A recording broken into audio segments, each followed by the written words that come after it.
iji weghara ibe eme ka onye Anambra ịmara ife dị ife ahụ. Say it now or forever hold your peace. More than 5 people quote the same thing. I will stop it. But if nobody say anything, then I will assume that everything in them on Facebook will malama.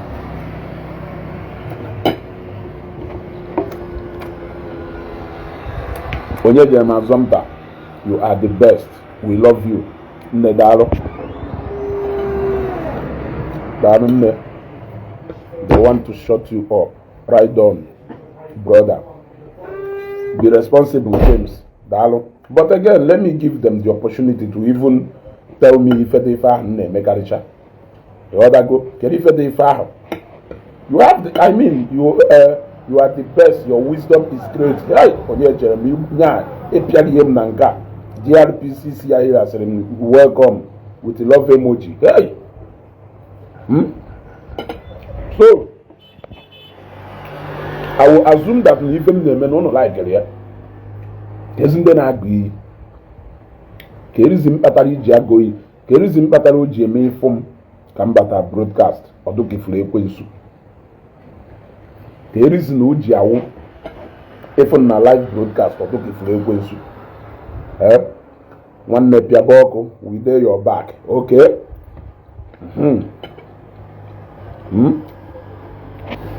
Happy Sunday, brother. Emeka, I greet you. I greet you. One church woman. The refer they far his gonna met. More than 5 people quote the same thing. I will stop it. Man, I don't know if I will assume that if any to say well, and I will continue. I will double it times 10.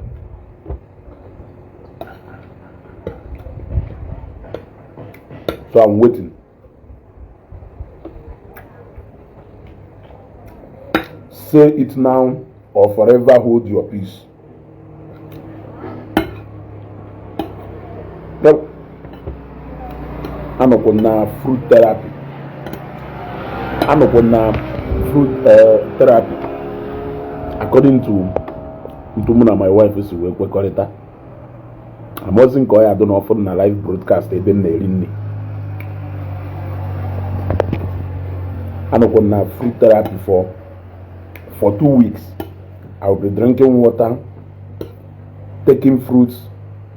I don't know where dietitians in them on online ever because I want you people to prescribe the best diet for losing weight.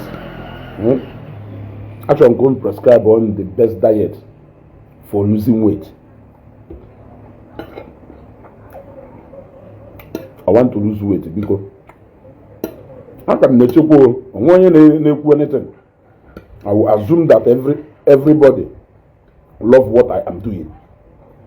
The other go. Mbakwa program go.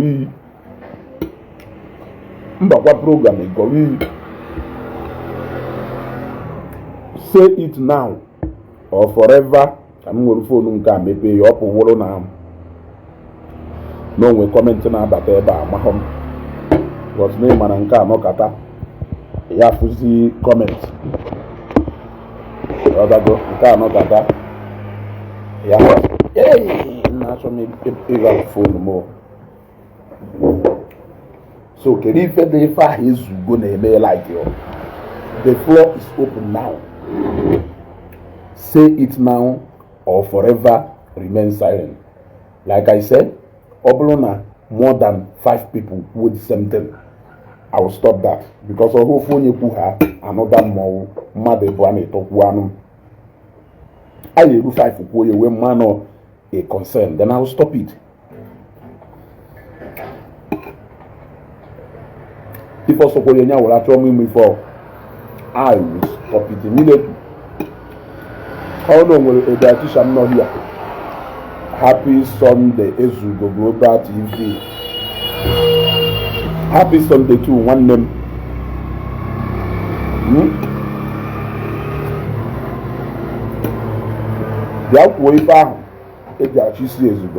Drink lemon and garlic, honey, if I no follow Ezugo, waiting again. Hey, son of priest Enendo. Dalugo. Onye Jeremiah Zomta. What of onye name Walsa? I was told that na lemon ado homma for onye name Walsa.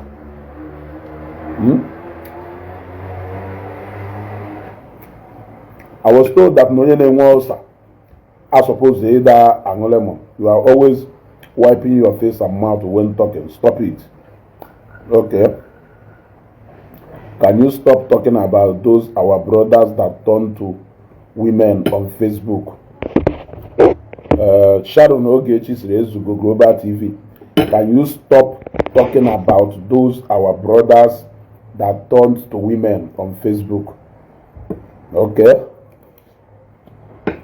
On you say stop wiping your face and mouth when talking. Stop it. Okay. I will try. It will know more than 5, but either here. So this one, I think, when I look at it, I will try. If it is a habit, I will try. That's why when you go on, but I will try and stop it.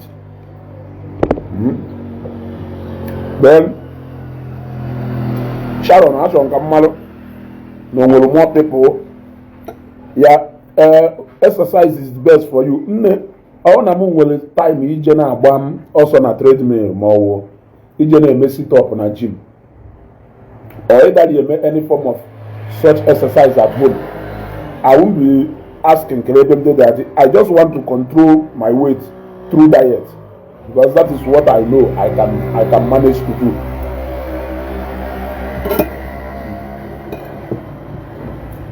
I want to control my weight through diet.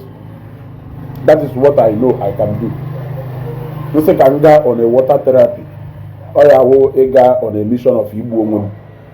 So I think water therapy is out of it. You are a smart guy, but please advise your friends, especially somebody's wife, rightly, how you want your own wife to be advised by their friends. Okay. I man mmadụ na ya support wo. Chidakwa na answer na more than okay, let me make it easier. Onwe comment mmadụ drop a like or one ife ahụ na onye ahụ kwuru your mind. Go there and click on love. But I don't want angry emoji. Jee ebe ahụ click here emoji love. Ka m wee malụ na ife ahụ onye ahụ kwuru na support ya. Then Ezugo Global TV. Only where I will fault you is eating and at the same time making your program. I prefer you eat first before coming to your program. Outside this, you don't have any problem. Your program is the best. Thank you very much. I will take correction. Table manners. Yeah, I will take correction. I'll take correction. But onye akwulu mukwusi ikwu about ụmụnne ya na-eme na article ụmụ nwaanyị on Facebook. And onye kwuru mu advice ya nwunye mmadụ. Okay, I would like people to go and okay, let me do this. Ọ bụrụ na ị like her, if I onye akwuru, don't react with angry emoji, but you can react with another emoji gosiri, but let it not be like, let it not be love, let it not be angry emoji. You can react with another emoji. Because I'm serious with this exercise. Only if I opinion poll or onye say mo seriously, don't worry, I'm almost done. Oh, God already irritate you. I'm almost done eating now. Where I go? Sunday, James said, stop involving yourself in anything saga and stop talking anything about and start back your teaching.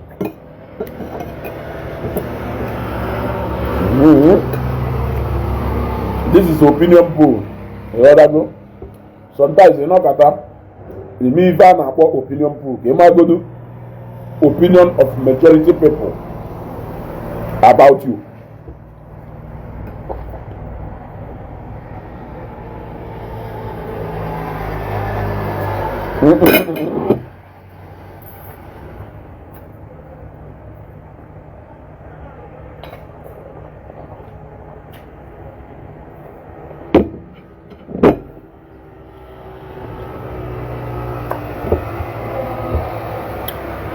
Anụ atọrọ ụtọ.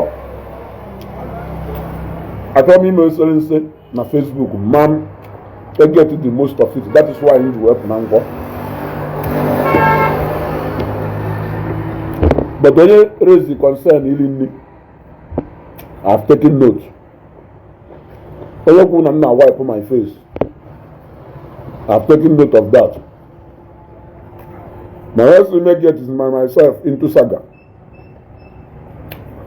Let me know the opinion of so many other people before I know if I will say something about it or I will stop. But this is an honest opinion pool. Shoma Uncle James, Ezugo TV. I used to enjoy your programs until you involve yourself with saga. And Ogechi, please focus back on your teachings. Okay. Let us continue. Opinion poll, opinion poll. I'm waiting for your opinion. I'm waiting for your opinion. Can you get if I hear Zugo name? This is the best time for you to say it. You always shout with high voice. Please be reducing your high voice. I will quickly answer this one. Oh, Chineke kelim. And then when you find out where Kelechi. In loud voice. Sad enough, there is nothing I can do about it. Unless but if you can hear what I'm saying, but you are hearing it too loud, tone down the volume of your phone to moderate. So I choose to reply to this one because no one will instant reply. Because of Gono, about it. The other go, I have a loud voice naturally. And outside that loud voice, if you like what I am saying, you like it. If you don't like what I'm saying, you don't like it. The other go.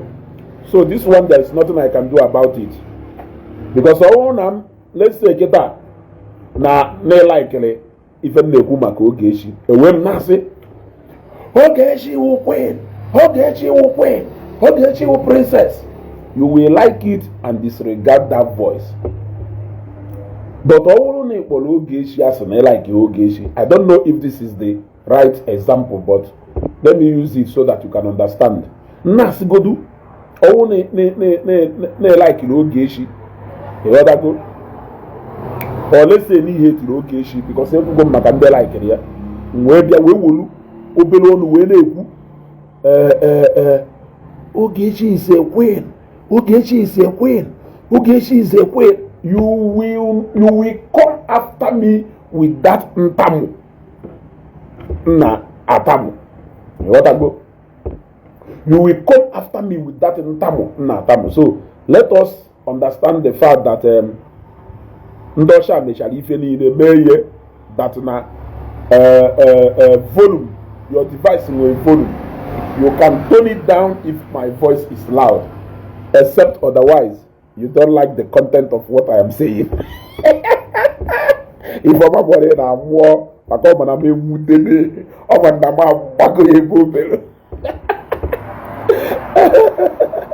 if I'm one of the cannas, if I'm a I will let go. If I'm a I will let go. If I'm a I will let go. No matter how I shout, you will come and get money. Because no one like it ego. The other give you die. Oh well, another thing on your ego. Ogechi Saga. I am waiting till we get to a number of people sharing the same opinion before I can I can state my position on that one. Again, why are you too wise? Hi, Sharon Ogechi.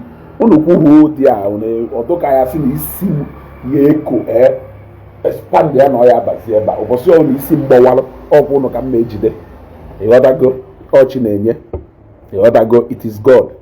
Stop blocking people that has different opinions with you. Kings Onyems, let me tell you what having different opinion is. Go. Let me give you example of what having different opinion is so that we can understand and be on the same page. Number one, block industry adeba. Go. Block industry adeba. Iforia. Block industry adeba. No block how best. Na block how maka. Hey, I wipe up my face. What if I want me mesina? Go. Block how the best. Ni wolu block how no. No now the best. You have different opinion to that. You will say no. No when any who will keep your go block or her and able to ye 10 bawa 15 bawa. Man, I know we block industry to that those side St. Mary's. Now block or how best. Okay, follow. You will different opinion with me now this matter of this block industry. We must not agree on the same thing. And at the end of the day, I may choose to be buying from here. You may choose to be buying from Keduna St. Mary's. These are the people I block. Block industry amaka. Block how the best. Kiteba mo ukwa eba. Oli ne megeri o hetu aka ndị nne wisi eme. Efu ọka ọdụ ogbu isi ma ọ wọsịgo nne nka nna nka ma ọ wọsịgo na ifere ahụ emeghi ma ọ wọsịgo you are jobless. This is not different opinion for God's sake. Odefe igwe mmadụ one-on-one on a result to a fight. So what if I block you to prevent me from engaging you in exchange of words, or if I block you so that I can maintain my peace, so that you cannot drag me into who I am not? Have you seen? So I believe that so when you have contrary view or opinion to what somebody is saying, kindly state it. Let me use another example. Na omena na wonya no since ndeba iji we kwusi ime ife omena na baoka ki ife ji we maybe. That is your concern and that is your opinion. I myself, I will come and tell you no. Ni ife kamelu no ka bialo ba menka. It seems no. We are more like debating. We are arguing in a decent way, in a civil way. Now, what if you say that in Westego, if you will not be happy. You will be forced to go in your own outburst, and the result may not be pleasant to people who are watching us. As a matter of fact, that was how we arrived at some of what you people call saga today on Facebook. Because if one person has ignored the other by blocking them or by doing something, perhaps we may not have reached where we are today. I like your programs, nothing to complain. Ha! If you see that,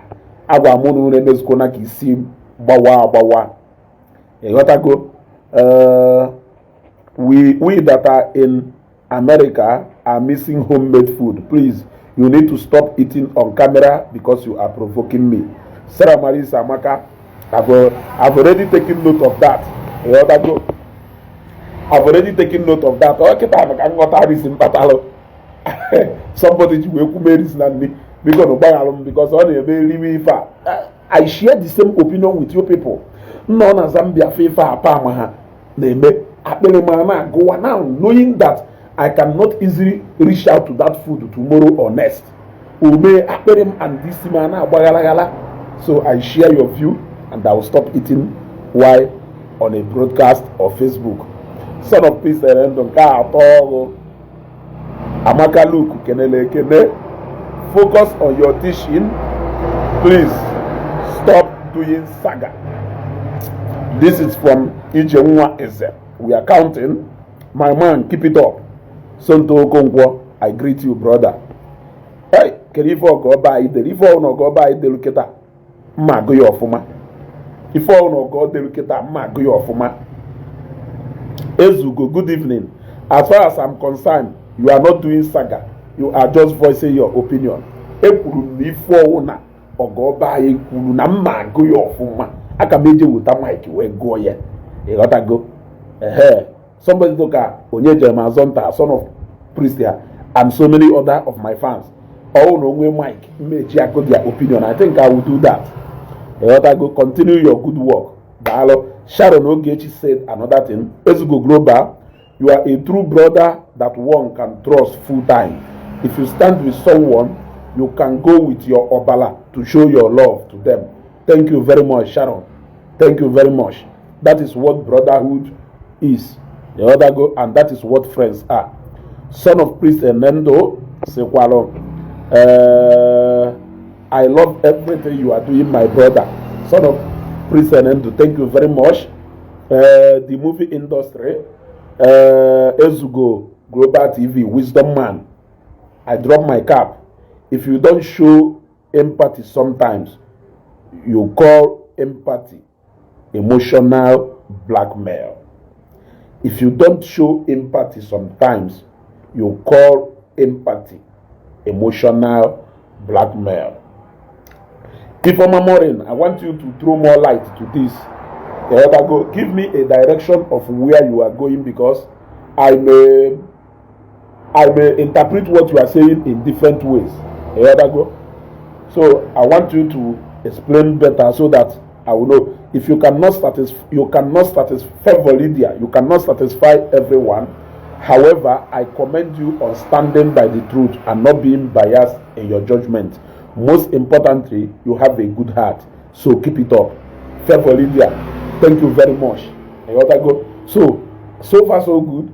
I have only seen few comments of people saying relatively the same thing, some narrowing it down to okay, and some making it, I don't know if to use the word comprehensive or whatever, calling it saga, and the other person saying the same thing, relatively the same thing, but I want people to throw more light or to drop more opinion to that effect so that I can be able to address it.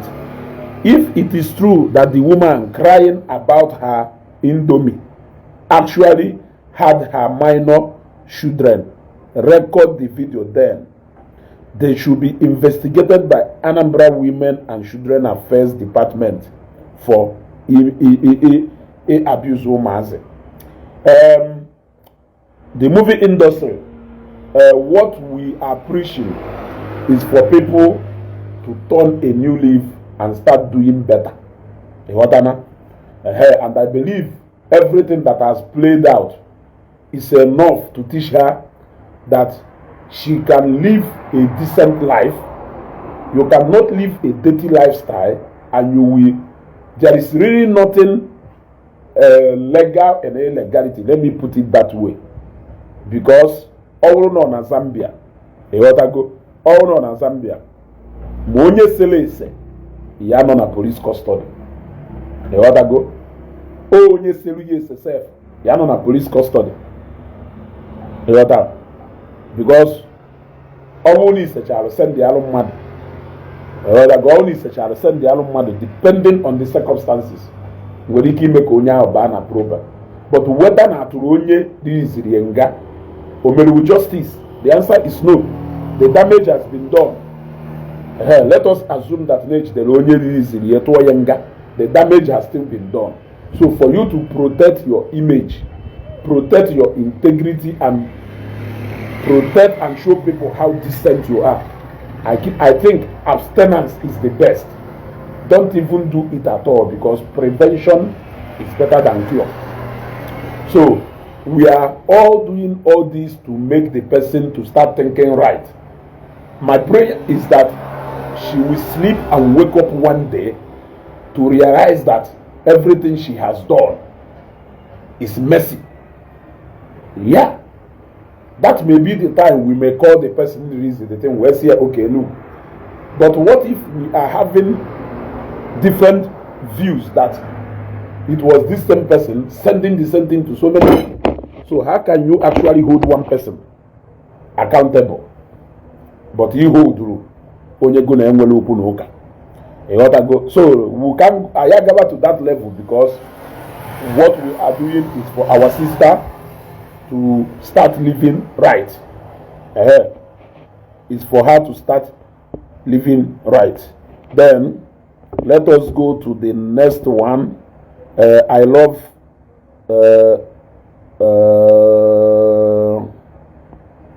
Olukwanebe Ifa.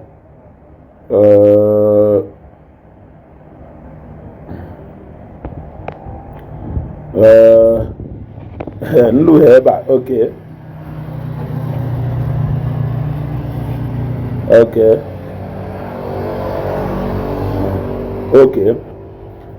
Chinenya na Emejen say, Ezugo, you are doing good generally. You are a true son of the soil, so compassionate, wise, strong-willed, and most importantly, trustworthy. Keep it up. Know that you are loved always. Said by my Newi sister. For those people who said that I am not behaving like Onye Newi, go. My sister now, go, security no kuni hube, maka area command the uni hube called Selono, not the true son of the soil. Go, a confirmation that I am a real Obalanewi. Amununo tolununo, wejewalo go.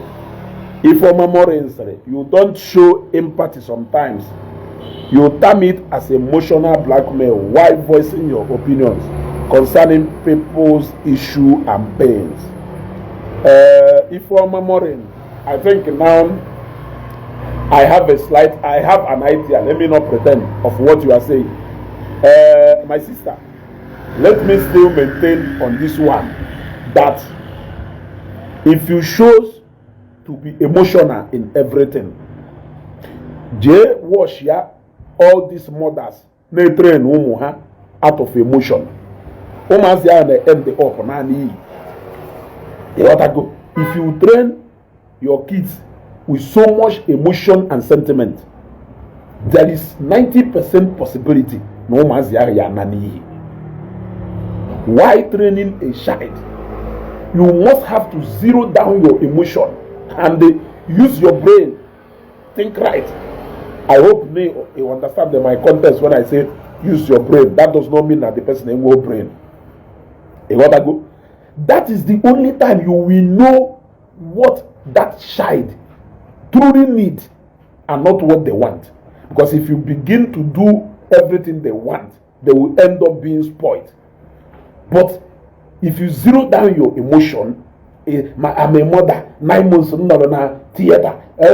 If you zero down on that emotion, you can be able to give that child the necessary things you need. Let me take it to some of the things in Eku. I have given an example with a big man, na poor man on Azana. In our usual way of being so emotional, everybody will jump into saying, "Na the big man, the poor man, intimidation, not really intimidate here, not sure corner poyane, no, or no ego, or the jijebola and ebozo." Now, what if, now that poor man do wrong, and not that big man with the victim? What if not that man was the oppressor in that story? And the big man will be the victim. You can only find out if you have zero emotion. You go for the fact. The fact will speak for itself. But usually, in most cases, when we become emotional, we disregard the fact, just like many things on Facebook now.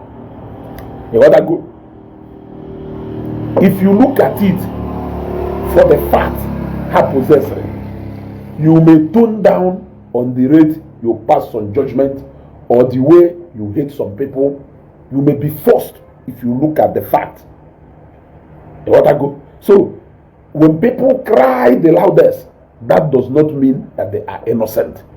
otherwise eje m na St. Mary's jekwa onye POS zuru ego gbapụta n'ilo tibe mkpu na na-akpọchakwa ana m ego m niile ịpụta ebe a ije tibe na onye POS ife because na m na-ebe akwa go. So I hope they understand what I'm saying. So what I do on Facebook here is, that is why I told people that after this page I can unpopular opinion. Go. But the reason Battle Njue decide there to name it Ezugo go is for reasons if I name with a buy. So let me bear that native title name which is Ezugo. Go when we get ball for man if I name many who are.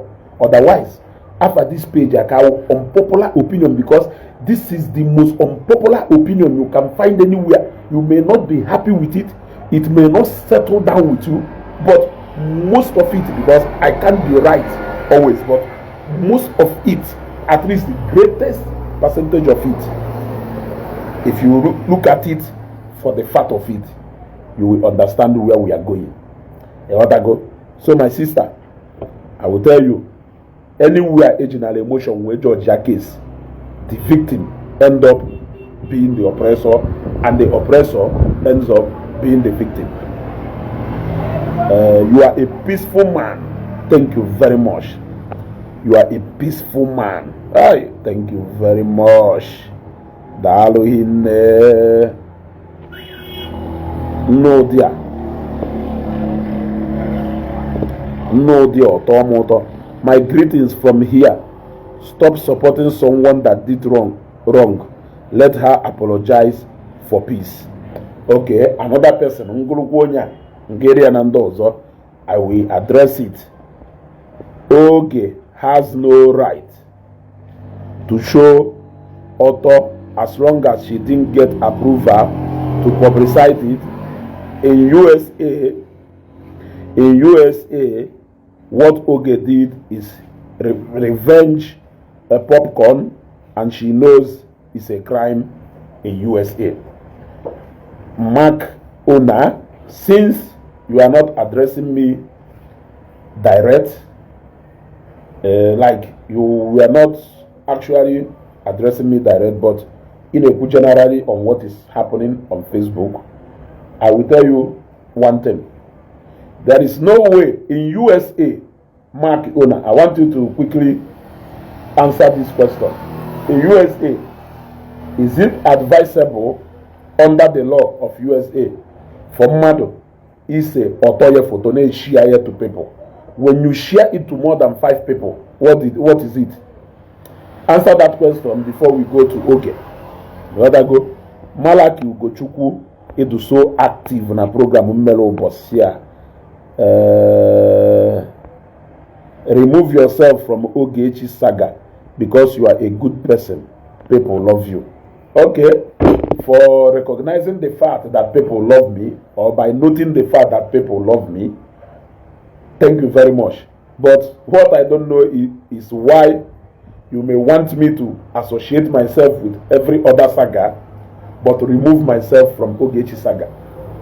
Are you saying that I should remove myself from saga, or should I stay in other saga and remove myself from Ogechi Saga? I would like you to be more specific. When we can head to somewhere. Are you condemning saga? Are you condemning everybody involved in saga, or will a part of saga in our support? When can I condemn? When you answer that, then we'll make a headway. Those people made up send her Indomie to did not publicize it. Oge did it, and it's a crime. I can tell you for the fact that I have seen Ifedima Mirabel Ogechi worked on Facebook. Just last night, somebody sent me more than 10 or up to 10. And the only if I knew who was it, Chineke no nenu ekwepuna ki forward and na chono wa can wait there. I deleted the whole of it. Onye neba, onye senderia were ike na eba, marole na mepe. I deleted the whole of it without playing any one out of it. All the fan kuleba no kwase. Ife na chono wa Kangari Wete. In fact, if any no we form one natural wa Kangari Wete, my own if I'm was it. Somebody sent me more than 10 or close to 10 last night. People during the course of this, from the first time Mirabel contacted them, people have sent, I have seen people send more than 30 different ones you could see from the video. Most of these things I don't play it. So how many, the question is, how many did Oge share online? How many did Oge share online? Is it not clear that you have seen that Nefo made help here? Okay, if you condemn Oge, okay, let me help you out. Okay, if you melado homma, why you share Indomie Mirabel? Ngangunga no mweru, wula kayo advice ya or caution all these people. Let's celebrating Oge, even though no if I share, but they kept on sharing it. Even Mirabel, all of them were sharing it. What do you have to tell them? What do you have to tell them? Mark Una, remember we are having an honest conversation this night. Ayabamba, this evening, Ayabamba. Ayechi na mbali kai we got given. So there are so many of it online out there. I think the right thing to do is to tell Mirabel esizinozo esendizinari ende mado. Esizina again and esendizinari ende mado. That message will do a lot of good than this one in Ebu, because Oge is an adult, and if she commits a crime today, I will not go and answer for her. For the sake of family and the kids of Mirabel, for the sake of her sanity, image, and dignity, you can do a lot of good if you advise her to stop. The more you help her to fight those who shared what she did not consider sacred enough to hold onto herself, the more you are encouraging her to continue doing that, thinking that other people will keep it in secret for her, but they are not doing so. People are sharing it all over social media. You know what I go? So let us think along that line. Chukwudi Ohiago, Sele Gerive Chukwudi Kulu. You are one of those that put Ogechi in trouble. You are not Ogechi. You are not her relatives. You are not the husband. You are not related to her. Has Ogechi ever run to you to complain to you that she is in trouble? Has Ogechi ever cried to you that, hey, trouble, always go at in trouble? Has she said that? If she has not said that, why are you crying Ogechi's cry for her? Chokodo Hiago. Yeah? Has Ogechi ever called you on phone to tell you, hey, in trouble? Has she done that?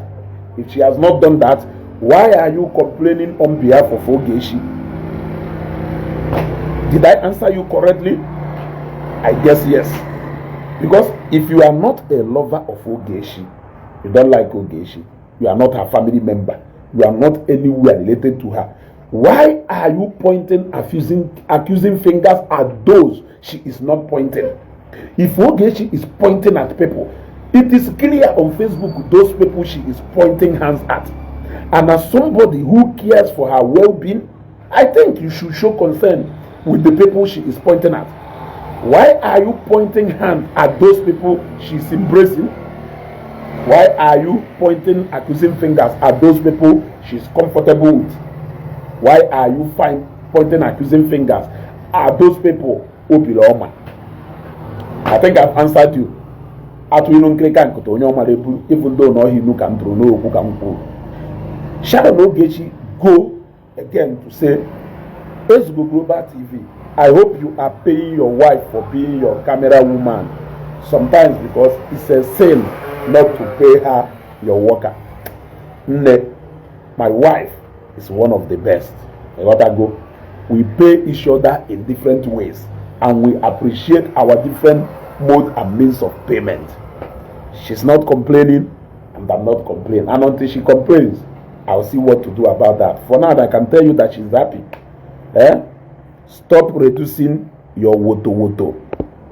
Stop reducing your woto. Emo on my TV, or woto nke mele make a ibe woto ka na ebe eba.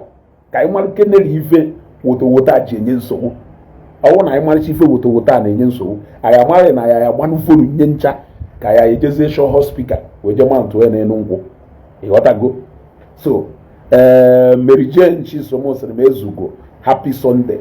Thank you very much, Mary Jane. Another comment, Ezugo, you are good, but avoid yourself from Saga. It no fit you. Especially, quote, avoid yourself from Saga. It no fit you. Especially this Ogechi of thinking, avoid her. She is bent already. I wish you well, brother. Remember, face your lane. Do good content as you do normally. Don't play. Okay. Henry Yokos. I think your comment could have been wonderful if you have not put that especially.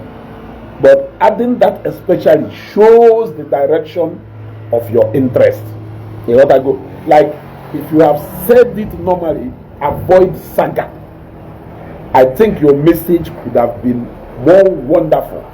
But when you say especially Ogechi, it means you are more interested with me withdrawing behind Ogechi. And if I support another person that is not Ogechi, it is fine. You know what I go then? Stella Maris Amakasri, Ezugo, don't depart. Ezugo, where is it? Ezugo, never depart from your line. We love you. Your wisdom is top notch. People's opinion does not matter. Yeah, Dalo in Stella Maris Amaka, I appreciate. Cornelius Emites said, what a wisdom. Then Mark Ona wrote something again. And I want us to go to what she wrote here. If you share it to more than 5 people in USA, it's nobody's business.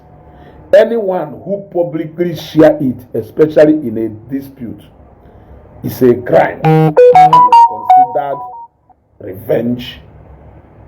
You see, Mark, the fact is that you are not even talking about the conduct. Don't forget that I am not the law and you are not the law. If there is any law to activate anywhere, I think Mirabel should knows the best way to go and activate that law, because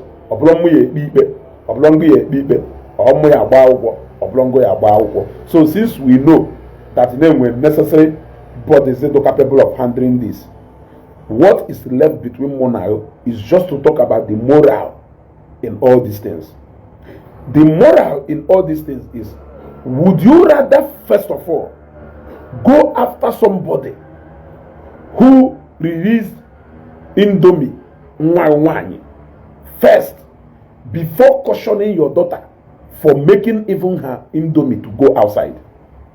As a loving and sweet caring mother, you will first of all like to caution and this activate spare the child and spoil the rod before you can go out to actually go. So this part you are talking about, USA, Nigeria, let the people who are charged with that. You have never seen open the police listen or careful can you the immigration, okay, careful can week a lawyer. No, the answer is no. I am Ezugo. So the morality of what we are saying, who is the first offender, who took the first action, the one who undressed will aka so onwe send the onye ọzọ. It will be right if you caution that person. That is the only way we know that repeating it again, no drama. Before you now go after onyahu, this is for people's consumption. Even though na mbejide golie had to go big enough, the group as people. Tijo media sere ezugo ride on dalo nwanne mo kele onye dalo nwanne son of prison endo agaghị na-ese ndị mara mma. Mark owner, exactly, you deleted it, you didn't publicly display it in social media, but Ogechi did. What the hell? Call a spade a spade. I am trying to know, call a spade there, if you have actually called a spade in this whole thing. How can you be telling me to do something you have constantly refused to do? Mark owner, I want to ask you a direct question before both of us now can collectively call a spade a spade. Would you allow your daughter? Would you allow or prefer your daughter to be onye na-ese otoye na-eshia ndị mmadụ, or being onye na-eshia nke ndị mmadụ na-abụọ nke? This is a case of two evil, but I want you to pick the lesser evil for your daughter. Would you prefer ka ọ wụrụ ọtọ nwa nwanyị ka a na-eshia, ka ya prefer ka ọ wụrụ nwa? These are two things you must choose one without option. Would you prefer ka ọ wụrụ ọtọ nwa nwanyị nọ everywhere na social media, ka ya prefer ka ọ wụrụ nwa nwanyị wụ onye shia la ọtọ mmadụ na social media? Answer me this question, then we can continue. I want to answer this question, then we can progress. You want to go? Man, if you want to answer, or you not going to reply to every other thing here. But let us know these are two evil, right? But I want you to pick the lesser one. If it is a must that one must be the fate of your daughter, if you will not do easy, a hand over, which one? And which one the more disgraceful to you as a mother? Or which one goes completely that you have failed as a mother? As you answer that, may God bless you. Remove yourself from anything called saga, especially when you don't know when it started. Okay, Washi, maybe you can start by telling us, were you there when it all started? Keep speaking the truth regardless. I know you to be neutral concerning issues. Thank you very much. Thank you very much. Ogechi publicly shared and showed everyone on social media. Marabel did not send it to Ogechi, period. Okay? Have you seen? So, maybe the day you want us to call a spade, we can actually sit down and call a spade. Because onye gburu mmadụ kpochie na onye jebo ya bụ bupụta efo ndị mmadụ efu na onye ni gburu mmadụ. Let us start there by joining it. Are you going to exonerate the person gburu kpochie because not sure ka mmadụ fear? Condemning the person bupụtara ozu mmadụ ahụ for people to see na onye agburu mmadụ. Go? Let us reason very well. Go? Onye asịrị CJ Okafor sịrị post educative content, allow them to be with their saga. Okay, CJ, I appreciate your opinion, but I would like you to give me a direction. Give me an idea of 1, 2, 3, 4, 5, or maybe 1 or 2 or 3 educative content you will like me to be posting, so that I can choose from 1. Or I can choose 2, or I can choose 3, or I can choose all of them. Sharon Ogechi sele klebe Sharon Ogechi no. Achọrọ m ego comment go Sharon sele overwise, they worry this man. Sharon, onye Nnewi ka nwo. Ezbota nwa na-edo ka nwo. Go. Mary Jane, she's almost saying, Ezugo, God bless you. Don't forget that the people I would like to address their opinion and concern. Lastly, which is people who want me to stay away from Saga, those who want me to dissociate myself with anything relating to Ogechi and the what again, and what again. Okay, I think they are saying relatively the same thing, but have a different interest in that same thing. So let me put it that way. So we move. Ezugo, God bless you. Name, God bless you too. Guys, any question? This Ezugo has already made answer for you. Sharon Ogechi, no, now Sharon upload like that now. As this spirit is a lead, but I can see us and no monso na lo monso no if I bata or digest ya or work out. Edu Mosh Donesa said, greetings to you, Ezugo TV. Edu, I greet you, my brother. Lucky here, this Ezugo Global TV. Here you can our advice. Can do the way receive advice here. Oje why they can advice here na bia. Nyema mala, nyemi ike, nyemu understanding. Give me the wisdom to understand and digest this advice, so that this advice gabani mem. Where metampoloma nke ndị ezinụlọ m ga-benefit from, metampoloma nke my fans ga-benefit from, metampoloma nke Nnewi as a town ga-benefit from, Anambra State as a state, and New Nigeria gba gburugburu n'afa Jesus Christ bụ onye nwe anyị. Amen. Let me now read the advice. Ezugo Global TV. My advice is, avoid yourself from Saga. Listen to your best friend today. Listen, your best friend today can be your worst enemy tomorrow.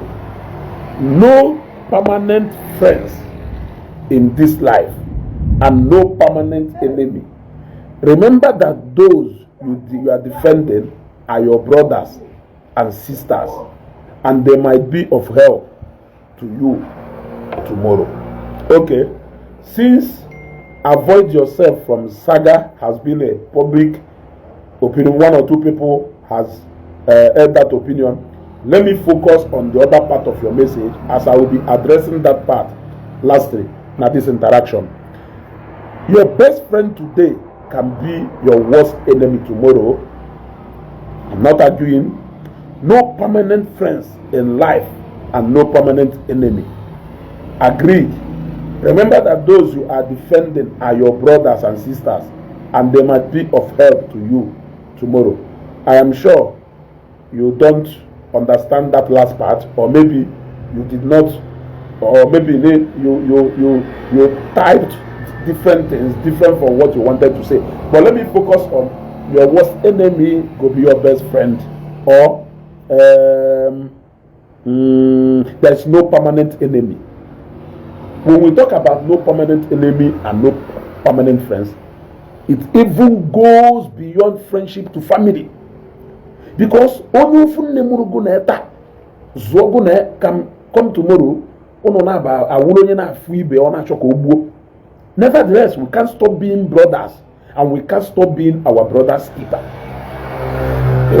There is no permanent friend and no permanent enemy, yet you transact business in confidence and in trust with people, even people far away China. I gana no police away bia. I had it your police I have. I am no long get police I have.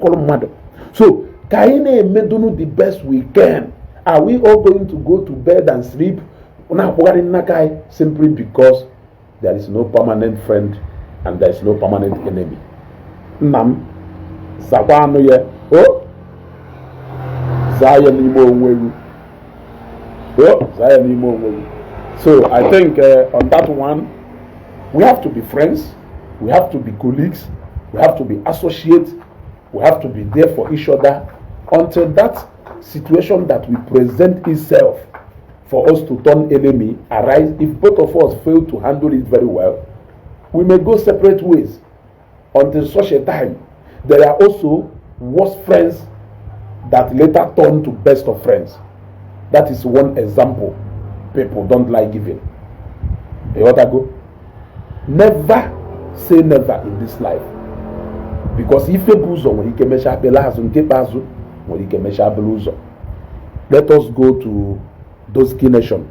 For me, not those key, I'm not know anything now. Those key, for me, nothing.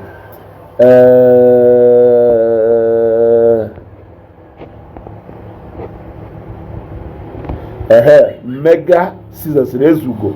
Keep up with the truth, my brother. Don't mind the hypocritical people that talks without reasoning.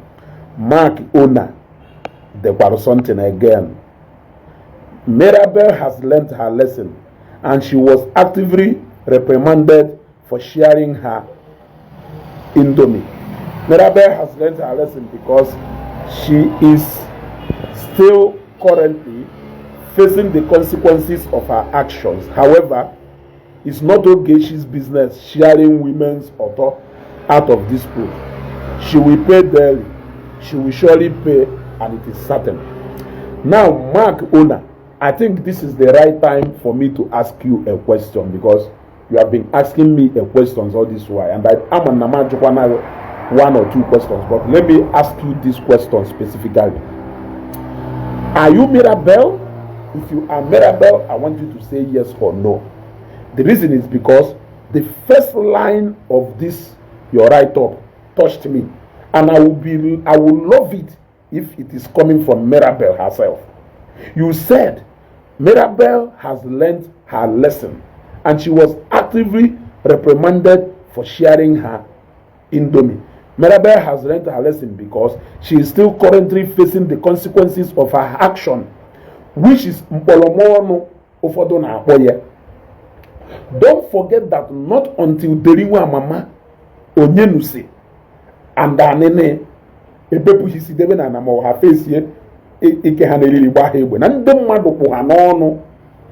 That does not move them to show them that na uhie ahụ fa na-ezu na ọ dụrụ mma ka fa kwụsị ya. So ọ bụrụ na ndị mmadụ kpụ n'ọnụ na-akpụgharị n'ọnụ, and you have never for one day apologized to people. Remember that during the time of Ichakammo, a lot of people came out with Obirikaku Okongudibia.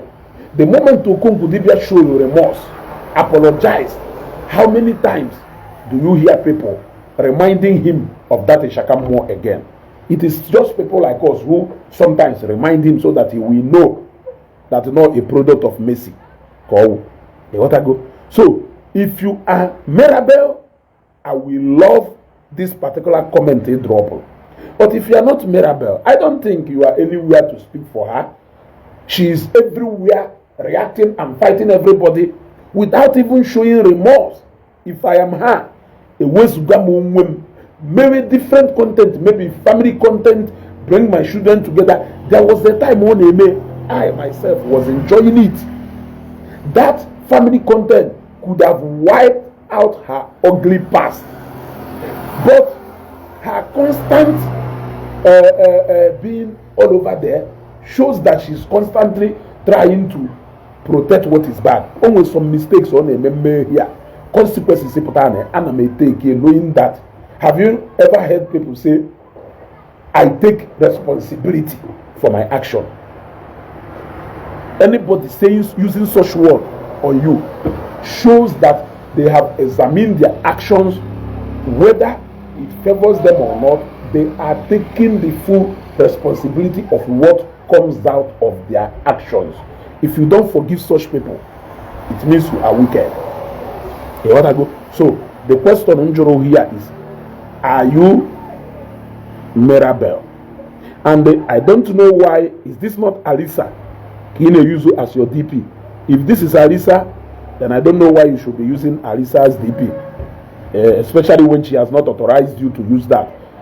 I think it's high time we start reflecting through our actions how we want people around us to live. If this is Arisa's photo, why are you using Arisa's photo as your DP when she has not authorized you to use her DP? That is impersonation. You want to go? So if you can use her picture as your DP, that type of things, which is not her opinion, which when people see her picture, they will think that it is actually Arisa who is saying all those things. I want you to tell me what is different from what you are doing and what Ogechi has done. Obviously, there is something Arisa made wrong. If you decide to use your image Arisa. And obviously, there may be something Ogechi do wrong. Now, what placed you and Ogechi, according to you, side by side, is that Ogechi released it without Mirabel's permission, and you are using her DP without her picture as your DP without her permission. I hope we are understanding each other. Message. You have even passed judgment that she will pay daily. She will surely pay. It is certain. Okay? It seems like you have taken your position and there is nothing anybody can do to change your position. I don't see that as being constructive. I see that as a mission of being destructive. And when you're in that mission, there is nothing you can say. Even when they are asking questions, they are not expecting answers. Rather, they are expecting you to say exactly what they want to hear. So, big brother, go on with your good work you are doing. Zion will fly. Arisa travels. Good day.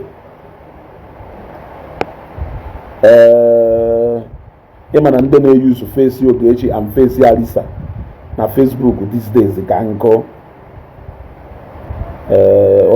too much.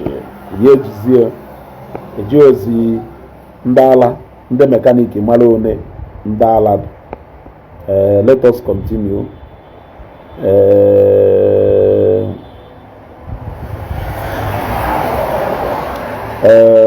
Okay.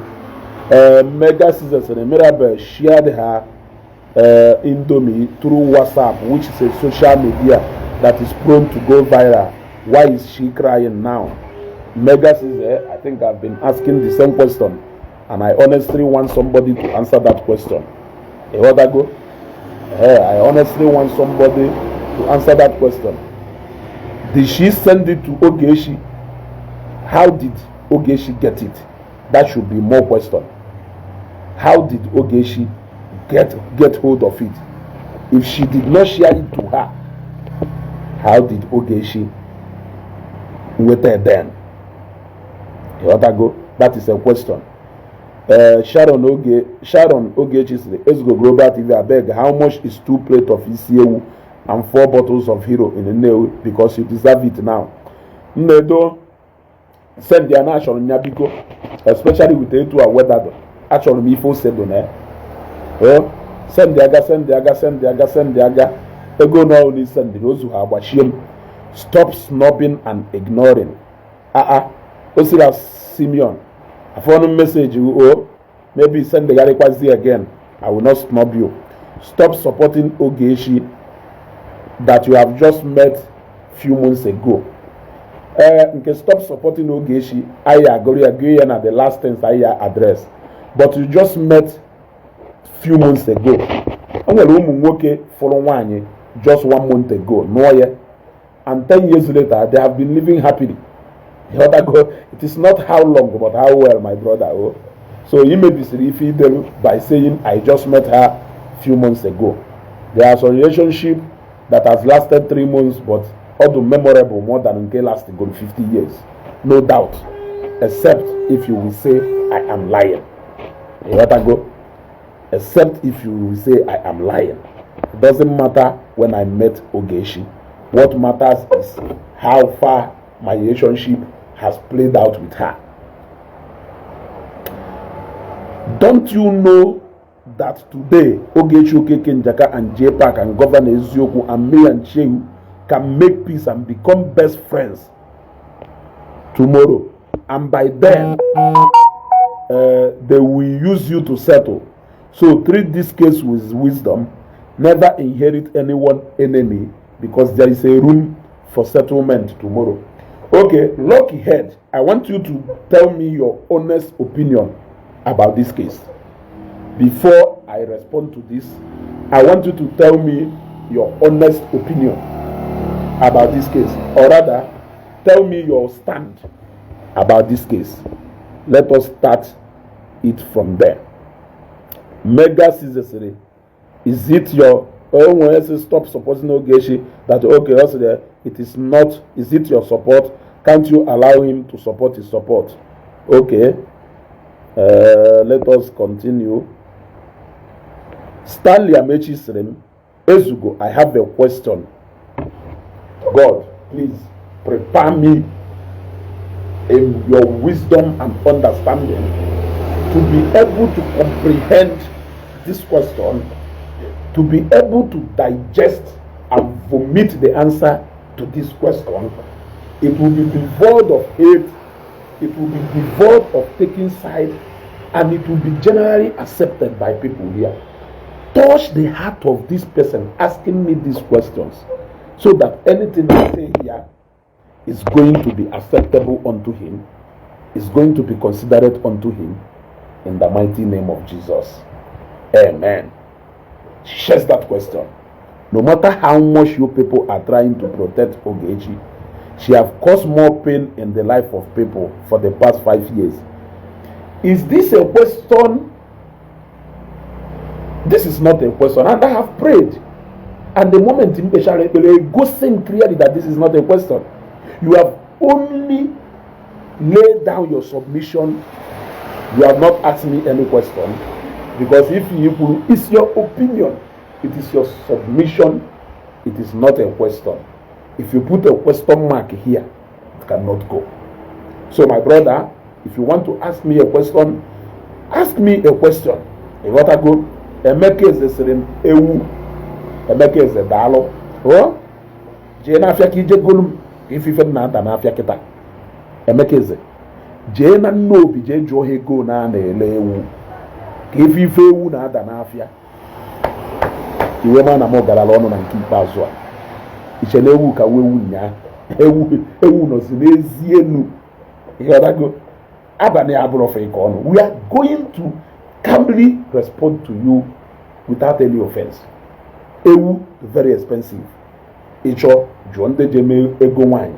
Jonde meri ife ego ewu in this recent past. High agwa na ewu is expensive. Ewu is good na nke ikpeazụ. So I accept that name with my full chest. Ezugo iwe ego. It wasn't na ewu asa ko ewu Igbo ka nwo. You want to go? Buki or Rags E2 or so. Where say, Oga, you are Ogechi problem. You first of all start by telling me if this is a discussion between you and Oge. If this is not a discussion between you and Oge, you are not in a better position to assume that. You gotta go. You can't say that this is my problem when I have never admitted that it is my problem. You will first of all convince Ogechi to see Ezugo as her problem. The moment Ogechi realizes Ezugo problem here, it will be the easiest way to get rid of me. That is problem Ogechi. You can't come to Ogechi's problem to come and confront the problem when Ogechi has not accepted that that is her problem. You wrote something again and you said,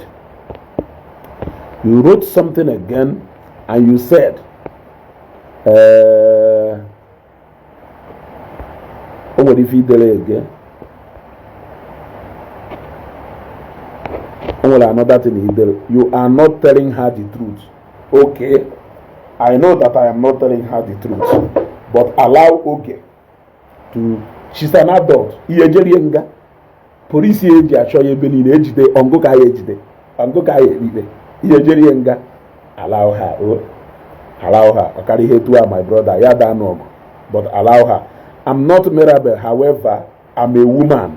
Anyways, I don't expect you to see Ogechi's evil doing. However, Alisa is currently using someone else's picture as DP. So now you are confirming to me that since you are using Alicia's picture as your DP, in fact, that since Alicia is using another person's picture as a DP, which is not the right thing, and you don't even know if the person gave Alisa permission to use it. Supposing that that person gave Alisa permission to use it, but you are using Alisa's picture as your DP based on the fact that Alisa is using another person's picture as a DP. Therefore, you have committed no wrong. Will it be right if I say that Ogechi Wopotalo, Indomie Mirabel, other people in return Wopotakwa picture Ogechi Mbono on my live stream? They started sharing it.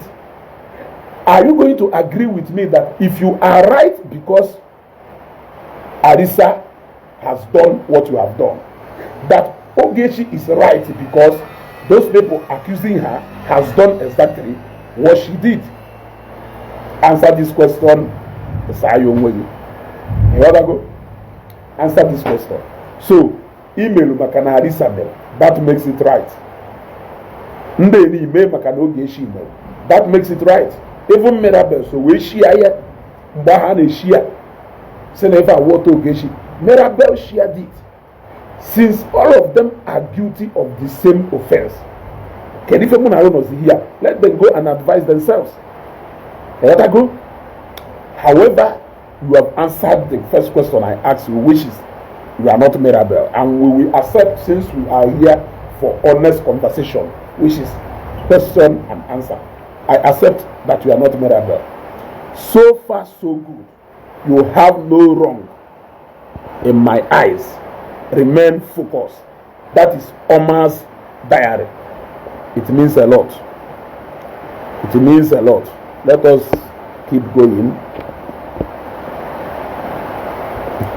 Amaka, look.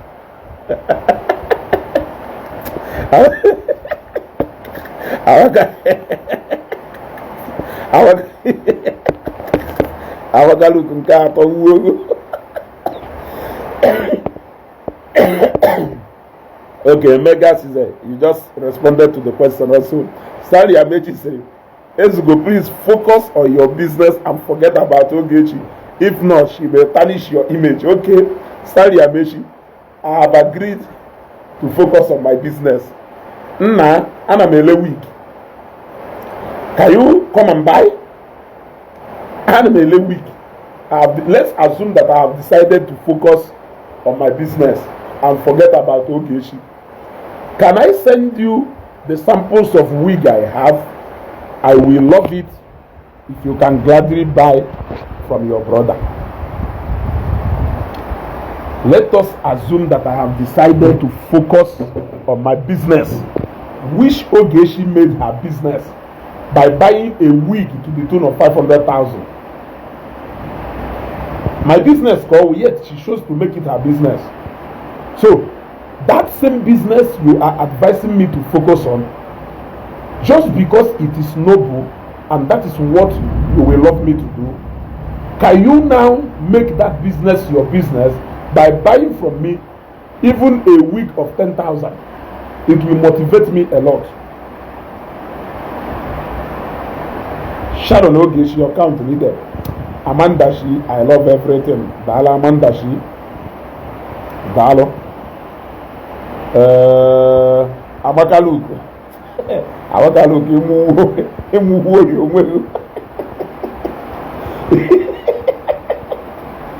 even your pimping knows it's a heavy crime in USA by sharing Indomie out of dispute. She knows she will pay dearly when sued in court. Revenge author is no joke in USA. You can't publicly display women author where you didn't get approval to do it on social media.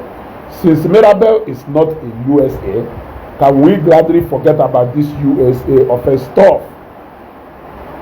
Since Mirabel is not in USA, can we forget this USA and talk about Nigerian? Why do you keep talking about USA even when the country we are in right now, the flag is clearly green, white, green? You want to go? So, since we are not in USA, I don't think I have to talk on behalf of people in USA, especially the fact that the aggrieved person in this case reside in O2 Onitsha here. You want to go? Good evening from my side. Caroline Shikele, I greet you. I greet you. Shigebi Opuneme, mine is a question. Olisebluwa. Biapapa Hozo Najoto. May you help me to tackle this question in such a way that it will not be confusing to my audience. I pray through Christ our Lord. Amen. Oh, we say, please let there be peace so she can go back to US and start her job. Your concern is a very good one, but I think the job is for Ogechi, and going back to US is decision left solely for Ogechi to take. I did not bring her to Nigeria, so therefore the decision to go back is left for her, my sister. It's about a one name one. So let me stay in a better place. Let me stay in a better place. If family is yes. So, since I did not bring her to Nigeria, since I wasn't the one who told her to stop her job to come to Nigeria, I don't think I should be, if any at all, if anybody needs to be worried about going back to USA and starting her job, it should be Ogechi. And until she tells me so, I cannot express that opinion. So thank you for your concern. Shigebi Obuneme. Again, Namane Molamo. Lucky head. Lucky head. You see the lucky. Let's go Global TV. Remember that better is not good enough. The best is yet to come. I know one day all this saga will end and become things of the past. My advice is, treat people the way you expect them to treat you. Think about it. I think you are saying something lucky. And I know before I end this broadcast, you must land where you are going. And until you land where you are going, your first part of message or comment is always encouraging. But the last part of it always shows you are driving to somewhere. So until you drive to where you are going, I may not have necessary answer to give to you. So let us keep going. Perhaps before the end of this broadcast, you may get to where you are going. So let us meet at that end, my brother. Stanley Amechi. Without supporting Ogechi, bro, I swear you have better future. Run from Ogechi and Zion. Both of them has bad reputation. Professor Stanley Amechi, a great disciplinarian, the most wisest person and the person with the highest reputation in Igbo. Let me quickly remind you that I will pick 1,000 Akuzayon and Ogechi before I pick you. Imagine where I don't even know you, but I am telling you that I will pick 1,000 Akuzayon and Ogechi before I pick you. What I go? Yes, I hope and wish you knew a little about these people you have just analyzed like this. I wish you know even one or two things about these two people. I don't want to go far. This evening na block for Guru Gabiko. Me pass look at come over Guru Gabiko we make sure. So Nnamdi Odinaka we Joma Jojo we say where is Ogechi Okeke Saga? Nnamdi Odinaka Ogechi Okeke Saga no n'obi ụmụnna unu zo. It's just that Nije bụ meeting ụmụnna for the past 3 weeks. Owulu Nije go meeting ụmụnna for the past 3 weeks. You will see Ogechi Okeke comfortably hiding in your obi ụmụnna and chairman ụmụnna gị bụ ife nnekwu. Owulu ni nwere good talking relationship with chairman ụmụnna gị. Ịkpọ ya kịta ọba ụlọ Ogechi na ebe ahụ. No shame. Because my fans, I have told you people, stop reacting with angry emojis. Because stop reacting with angry emojis. I have a way I handle people on my page. And if you respect me, I think you should respect my opinion too. Shibo Onyedekachukwu said, how long will this saga continue without peace? My brother, I share in your concern. And we honestly think that there will be peace tomorrow or next tomorrow. But who are the people who will be instrumental to that peace? I think that question should be left for me and you to answer. Otherwise, your question now, Nejo, is the concern of so many of us and so many other genuine Igbo men and women, not those taking side. Solomon Shinedu, I hope what you will write will sound or have relative or have a relation with your name. Relate with your name. I don't want to be disappointed with this name.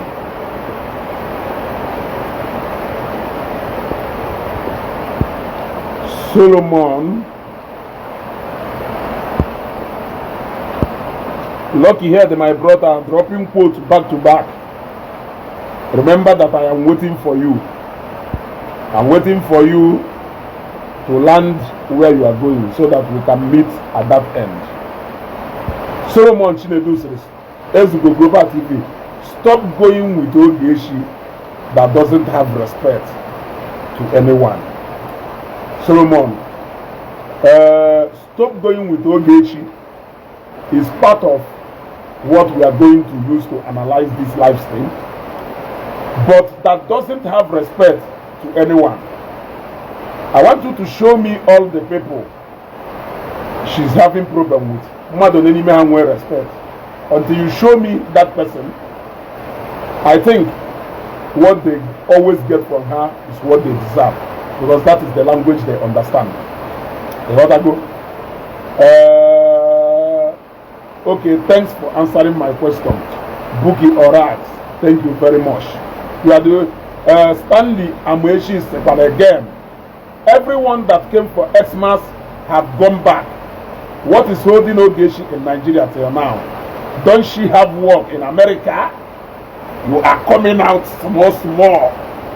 Nanda now reply with angry emoji. I don't like repeating myself. I've told you people, no matter how emotional you are, don't reply with angry emoji. Leave it. Let me respond to that person. Stanley, you are coming out small. So I will answer this question again and I will allow you to come out very well. I know you people. No be today. I have studied you people. Remember what I told you? We are waiting for you at the end. Now to answer your question. Christmas and there are so many people I know. As a matter of fact, majority of people who see outside Nigeria will be no Christmas and Abo. And the family may hire now in February, family may hire now in March.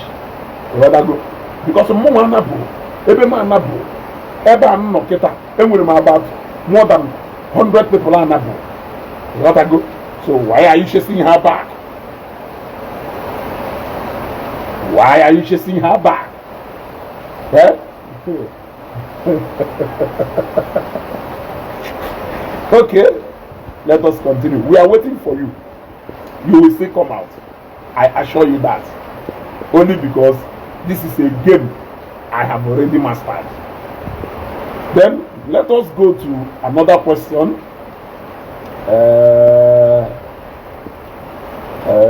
While we wait for you to come out, let us go to the next person.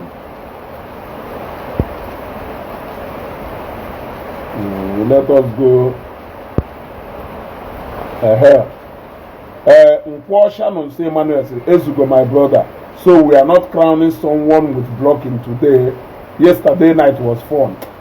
Shannon, so since I make it today to be an interactive section, and so far so good.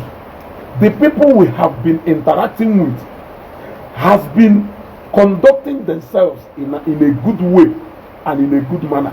Why will we block them? But I do. They have been conducting themselves in a good way. Only to a interaction. I had that corner and I had that one blocking. So since they are asking what I assume to be their honest question, let us reply to them in our own honest way. Mark owner is here again. The owner of Facebook is here again. And she said, you are definitely contradicting yourself. Here you go saying Alicia could possibly get approval for using someone else's DP. Now I am asking you.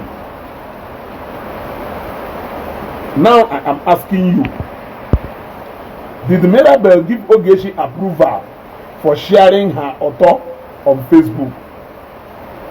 This is a very interesting question that you are asking. And I will answer you this question in the easiest way you will understand. Since you are comfortable with people who shared the alleged author Ogechi on Facebook without her approval, since you are comfortable with that, and you have not condemned it since I have hammered it more than 4 times here on Facebook here, you have gotten the answer you are seeking for. Yes. And as for Alisa and her DP, Alisa is here. Alisa, did you give Mark owner the authority to use your picture as her DP? If yes, say yes. If no, say no. Let us continue. You have just proven to us that every action requires a reaction. And when that reaction comes, that settles it. At equal space, stop judging each other, go home and lick your onion. But you are here still seeking justice for people who are guilty in the same crime they are seeking justice for. You are the person who is contradicting yourself. We go again. We go again. I'm on Facebook. You scroll, you that has bad reputation is talking. Please, can you? Okay. Mega.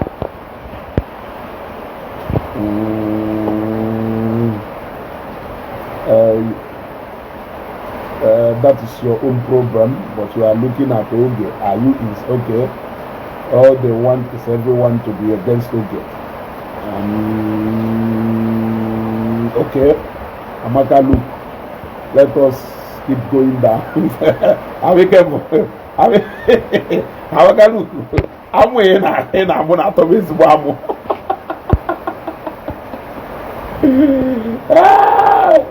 Ekweme, how did you know that Mirabel shared Ogechi's home? The same way you saw Ogechi share Mirabel's own, with the same way Nsiwefu Mirabel share and celebrated Ogechi's own. It is an honest question and answer, right? So we are cool. Now we go again. Son of Prince Enendo.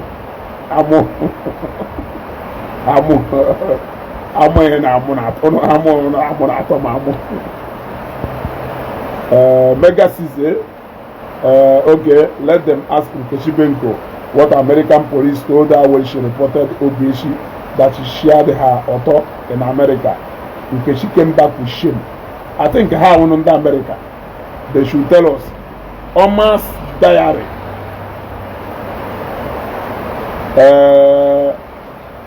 Okay, as mixed up what she mean by bright delete after washing. Maybe if yes, the poor, Ezugo, nothing do you carry go. Ezugo, hope you are seeing this rain. Rain na January. Ngozi Okonkwo, good evening, sir. Happy Sunday, happy Sunday. Ndubisi Ikechukwu, ono ya kuzikwo n'olu, ono ya akawakwa na ahụ mee ka nweta blue tick unu nwechara na ọ na-amasịkwa unu.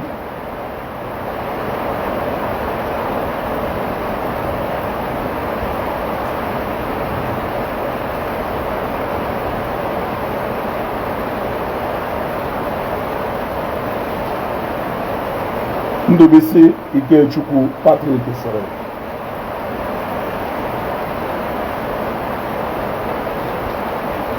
Greetings, Mr. Ezugo. Continue what you are doing. I love what you are doing. You are a man of truth and you analyze on everything. Your analysis on everything you said about whatever that is happening is always truth. God will continue to protect you and bless you and your family in the mighty name of Jesus Christ. Somebody shout a big amen. Amen. My own is that you should stop supporting church and Christianity. Let's join Mati.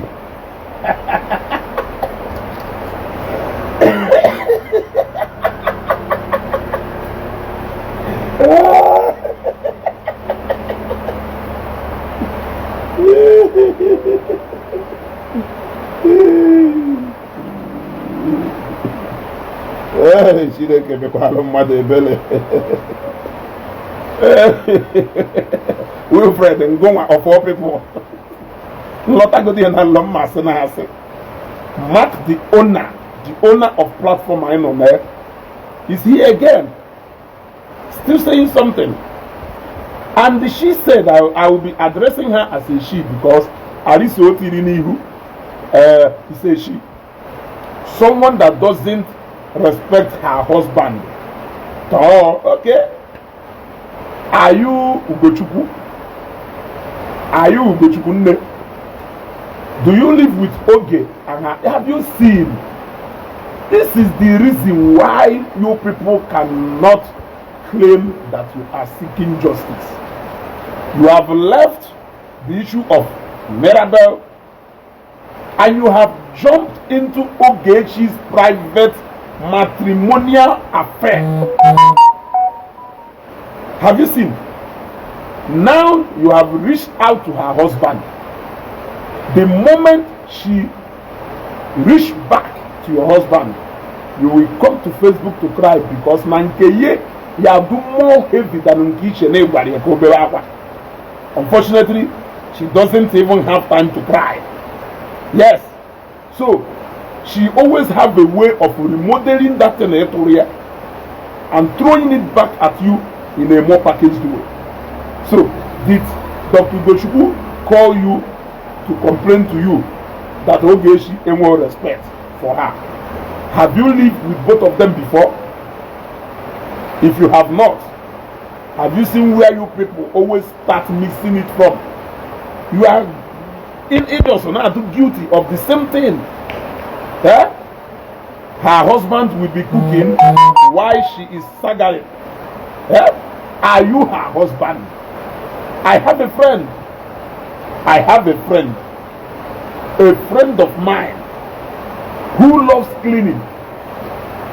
In fact, mgbe ọ ga-enwe anyị bịara ọmụgwọ be ọgọ obino katara mapụ oge nwoke oge nwaanyị sị ọ bụ urukwu na onwe n'ife nwa kọmiti ọmahọ o wee luo ofu ụbọchị oge nwaanyị wee jekwa ewe si ya nna kedu ka o yesi nwoke ọrụ na ịnọrụ na-ekiri n'ụlọ akụkụ m na nwa na-emeta ya ọsị ya mama ya aghọta jee zoro onwe gị ike na inweghị any problem. This is what I ife nna agwa gị ụwụ n'oye nwunye ya anọghị n'ụlọ oficha palọ ficha room dress ya baby fichasịcha everything because ọ na-alaik ịdị ọcha nọrọ nwunye esicha nri o jee na kichin sachasịcha efere niile dị ebe a ịghọtago. What of di my sister? Di my sister onye ọrụ oyibo na-alụkwa nnukwu ọrụ na-eme ọfụma but sometimes ọ na-enwe passion ịba na kichin jee sie nri bi nwunye na ụmụ ya erie. I walked in one day fee ka ọ na-esi ofe egusi na kichin na kpojesi nwanne m nwaanyị nte adụkwo ọsị m njekwu eje jụọ ya njekwu na kichin ọmụwa amụ osiwe ofe egusi airie. So ọ bụrụ na ịfụrụ na Dr. Ugochukwu na-esi nri na kichin asị na Ogechi enwe respect. I don't know gugugugugu ya. Nevertheless, it is her family problem. Wopụ ọnụgụ na nne ọnna wopụ ọnụgụ na her family problem. Focus on your own family. It will do you a lot of good. Let us continue. Even your assistant Wimpy knows this. This isn't her display picture. Okay, I've responded to that.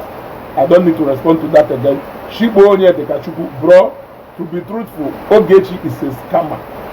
Only thing different between Ogechi and Yahoo Boy is because she's using her face. Here we go again. One day Ogechi is accusing people she doesn't have any proof. Ono ya deku, ono ya dasa. You want to go? To be truthful, you are truthful that Ogechi is a scammer. But when Ogechi becomes truthful about the ones on the book, he see evidence. So, Shibonye Dekachuku, I want you to show me or to send to my inbox evidence of one person, two people that Ogechi have scammed. It will go a long way. You want to go? Let us go, continue going.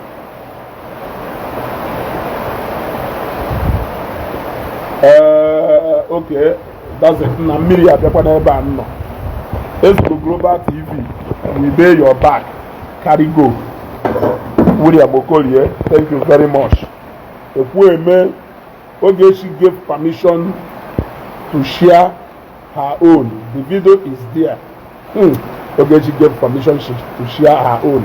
After Unu share, she decided not to cry the same way Unu want to bake it up on the chair. Okay, if you the difference between you people and Ogechi, Ono le meye or hey bakwa or ha lament. Okay, for what case we may arrest or they back or that lament or not confront to the enemy. That is the difference between you people and Ogechi. So when you people shared it, you expected her to come out and start lamenting. Or potabunu share banner ye kebeni jenuti na CNN. That is the difference between you people and Ogechi. And we know, and you know, Miriam and Yemuso, they do the millionaires on a general whatever. So let us continue.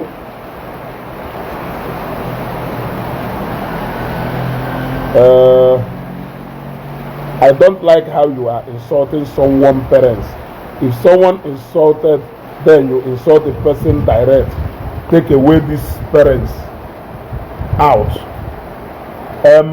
Eric Omuzo, I think you should have condemned insult. I have made it clear in my broadcast. So,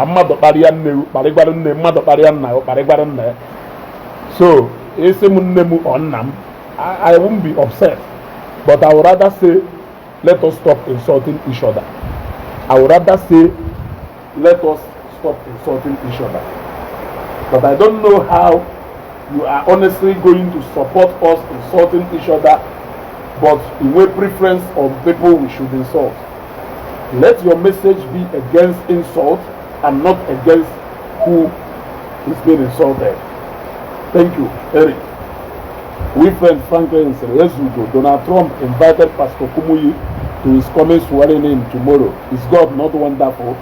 He is fantastically wonderful. Talk is free, make them keep talking.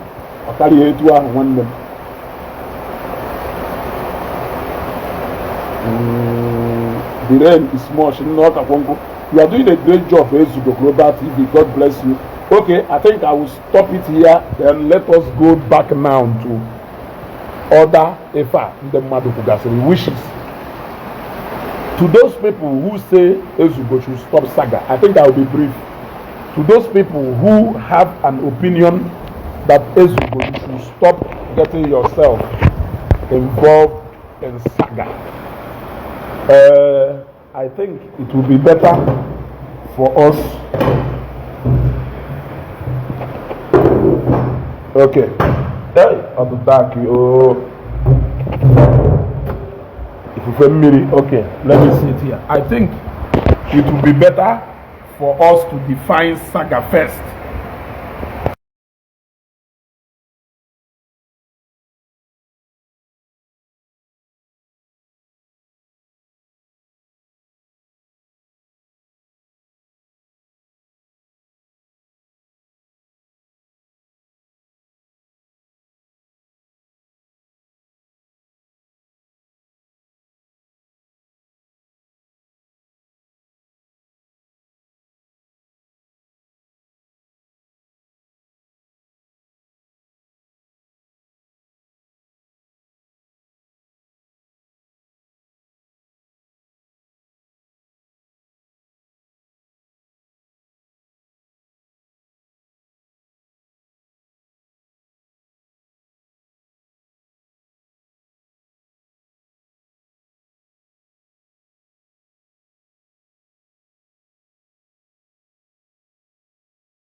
Hey, you can mute if I will since you want to mute you. I don't know where you people stop hearing what I'm saying, well, what I was saying, but let me rephrase again. Asrem namada wasaga. Even the male will concern and interest in it, I will say my opinion. Now, it's Rwanda wasaga. Higher well that they have been on the trail of Ogechi for over 7 years, 8 years. Fanning with time of but what we do during the time of JPAC is that there were issues that came up and we needed to get involved. We got involved and we ended it there. During COS, we got involved and we ended it there. Right now, we have no issue whatsoever with those people I had discussed on what issues about COS. This issue of Ogechi now, there is need for us to also get involved, and we are involved. Oplo Saga. When this phase is gone, we face another thing. But under our Saga, they were episode 1, episode 2, episode 3, and Ogechi were time for them. A lot ago, Ogechi were time for them. They claim na how specialists in Igbo Saga. Ogechi were now the queen of Saga, and Donya they said, "Oh, Ogechi is just Satoria." So Adama Abasaga, when they choose the kind of saga I should stop, or where stop what is support Ogechi na saga on Aba. Mananamu Moporike support one dozo na Abaso Ogechi saga. My answer to you people is simple. It can never happen. It can never happen. Can happen on one day, one of your or possible. Can happen on one day, one of Belize when one watcher. It can never happen. I will not allow you people. You want to go about onye one day. You want to go one name way. I will need. So it's not possible because you shows the type of saga and you shows the side of saga what you wanted me to do is for me to step back so that you can perfect your plan. I will not allow you because I know what your plans are. You want to go? For those people saying Ogechi more reputation now, reputation, I will advise you. Build the kind of reputation and name and you will be glad you did. Learn a lot of things from Ogechi. Build the kind of squad, relationships, family Ogechi well. You will be glad you did. It is an advice I am giving you openly. And I want you to accept that advice because no, you're never. Generally, let us stop hating on each other. Anything you speak out of hate, it cannot make sense. It can never make sense, no matter how sensible you may think it is. My stand is still simple. If you condemn both parties, and you are pushing for peace, I am with you. I am with you. But if you mark one side good, I will not stand with you. You are on your own on that mission. You cannot drag me on your personal problem or grievances with somebody. It is very simple. And I am supposed to So eventually I have picked what I will stop and that will go on and so I think I will end it here.